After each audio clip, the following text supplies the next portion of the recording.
Soc el Josep Maria Albet, el propietari del celler Albet i Noia, i us vull explicar una mica, aprofitant que estem aquí a la vinya dels Tres Macabeus, les característiques diferents que té aquesta vinya. Aquí, per exemple, veiem aquest cep, que per ser un macabeu té unes verguetes molt primes.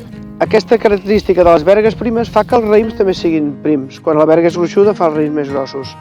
I els raïms petitons llavors donen un perfil de macabeu que realment té molta personalitat. Quan ens en vam adonar que aquestes vinyes, aquesta, la d'aquí al costat i l'altra, la dels Tres Macabeus, donaven aquest diferencial, aquest factor amb tanta personalitat de macabeu, vam pensar que valia la pena que poguéssim embotellar el sol i donar-la a conèixer perquè la gent pugui valorar el que és un gran macabeu. De fet, aquesta vinya, una de les grans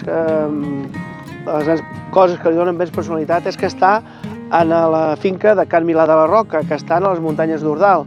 I aquí comencen precisament a pujar amb terrasses petites i tot de vinyes en vas. Nosaltres més de la meitat de la vinya que tenim és tot en vas encara, perquè procurem que tinguin una vida molt llarga, que és quan realment expressen més el que és el terrer, no? Les arrels fondes van a buscar la mineralitat del terra i són capaces de transmetre-la en el vi. Creiem que és un terrer molt especial pel macabeu.